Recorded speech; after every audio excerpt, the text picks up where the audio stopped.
My family said you're not welcome at Christmas. It's only for parents now. Those words didn't just land, they knocked the air out of me. One second, I was standing in my parents' warm kitchen, the next, I was staring at people I'd loved my whole life as they quietly erased me from the holiday table. No argument, no hesitation, just a clean cut. I didn't cry, I didn't beg, I simply smiled, small, sharp, and dangerous. Because the moment they shut that door, something else opened, and what happened next, none of them were remotely prepared for. Before I continue, hit that like button and drop your city in the comments. And if you've ever been pushed aside by the people who should have protected you, tell me your words make this space feel a little less lonely. My name is Lydia, and for most of my life, I thought I understood where I belonged. I'm 34, a pediatric nurse practitioner, the kind of person who remembers birthdays, brings soup when someone's sick, and shows up to every school play my niece and nephew have ever been in. I've built a quiet, steady life in a small house on a quiet street in the city, just me and my rescue dog Cooper. And until this year, I honestly believed that being present, being loving, being dependable, that was enough to matter in my family. But looking back, the signs were always there. My dad, Harold, has this old-fashioned loyalty to the way families should work, and in that version, parents sit at the center. My mom, Elaine, spent decades teaching elementary school and still treats holidays like their classroom projects, everything for the kids first. My sister, Melissa, follows whatever makes mom happy. And my brother, Brandon, well, he used to be my best friend growing up, but marriage and 2 kids turned him into someone who avoids conflict like it's a job. And then there's Valerie, my sister-in-law. Perfect hair, perfect nails, perfect smile sharp enough to slice through skin. She has this way of pretending she's being kind while planting a knife between your ribs. She's the one who cornered me at Thanksgiving with that fake, sweet, pity-drenched tone. But she wasn't the only problem. The real wound came when my own parents agreed with her, quietly, easily. Like excluding me was the most natural thing in the world. Maybe it hurt so much because Christmas used to be my anchor. When I was a kid, the whole house smelled like cinnamon and butter as Mom baked cookies. Brandon and I would sneak bits of dough when she wasn't looking. Melissa would twirl in front of the tree, hoping someone would notice her new dress.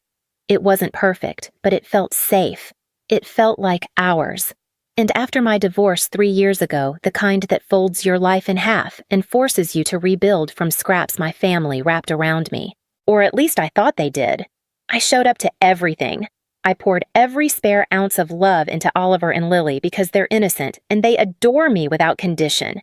So when Valerie delivered that line, "Christmas is only for parents now," and my parents nodded like I should have seen it coming, it didn't feel like a schedule change.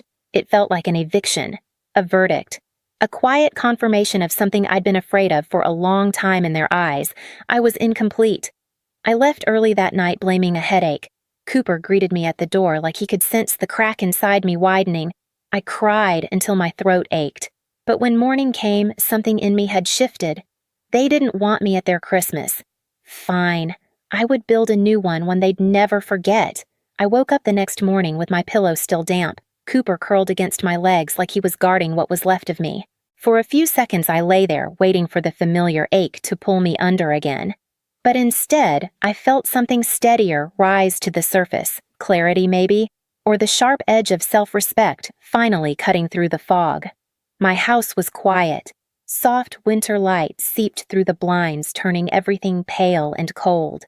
I made coffee, wrapped both hands around the mug, and stood in the kitchen where the silence felt cleaner than the night before. No accusations, no pity, no Valerie. And somewhere between the first and second sip, the thought arrived fully formed.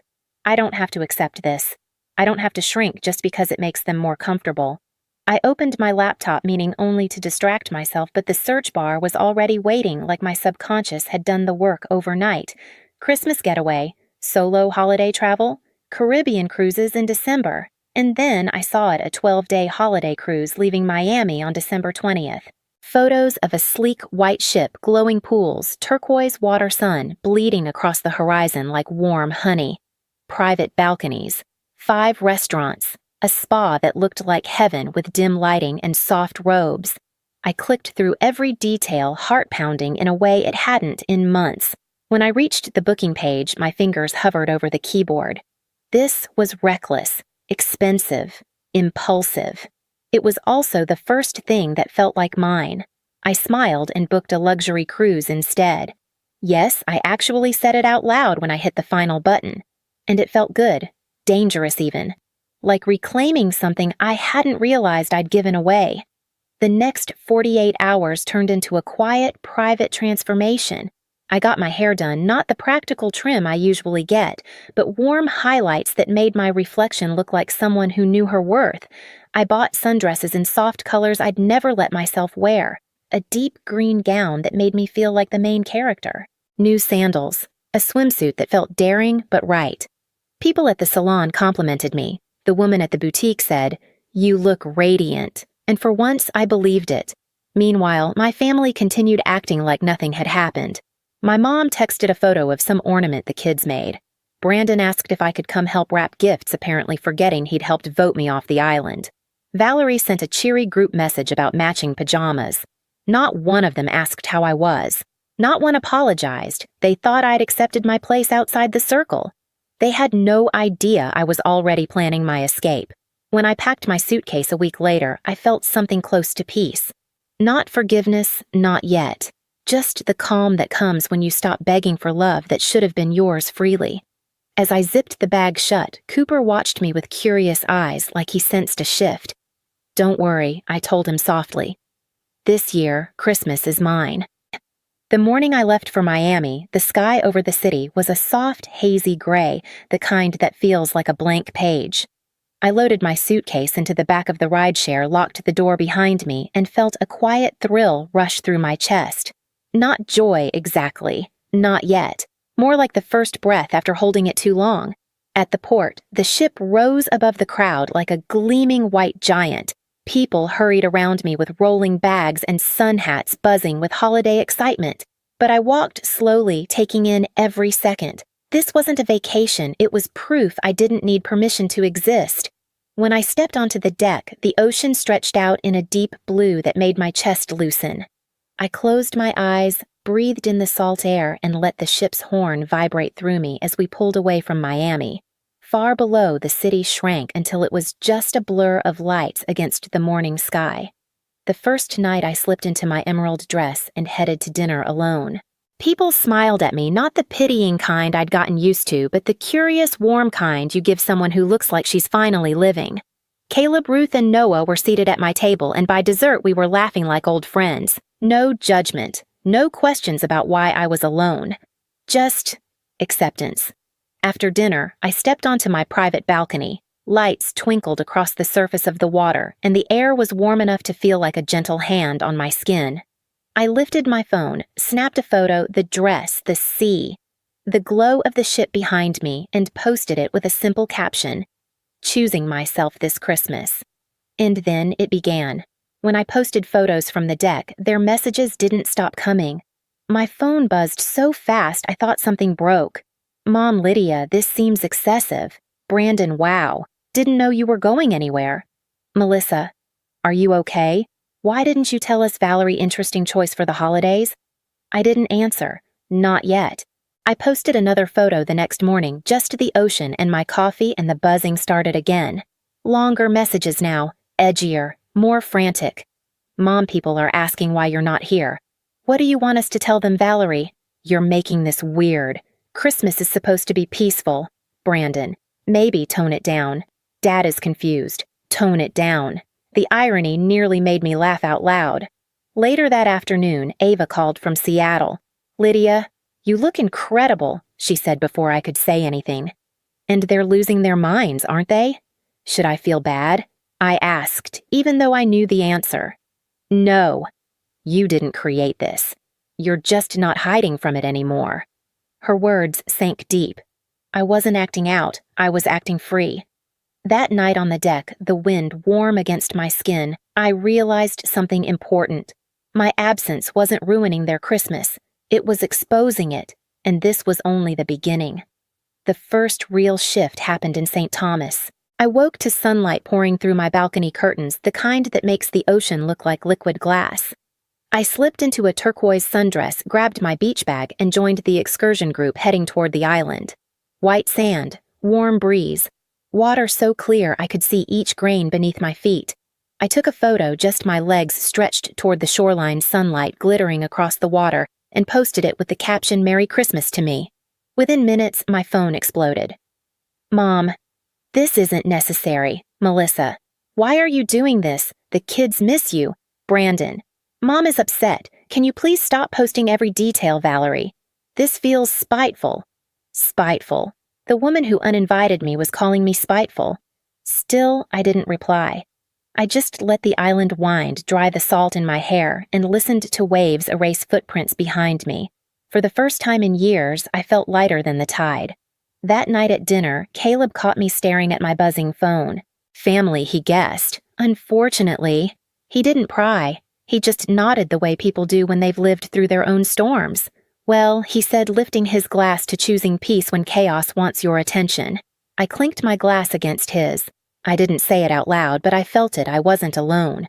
The next stop was St. Martin, a catamaran tour. Sun on my shoulders, salt on my skin. Turtles gliding beneath us like ancient, gentle spirits. I slipped into the water, floated on my back, and stared at the sky until I felt something soften inside me. When a sea turtle surfaced beside me, I laughed, a sound I hadn't heard from myself in a long time. I filmed a short clip of it swimming past. Posted it. Caption, "Better company than I expected today."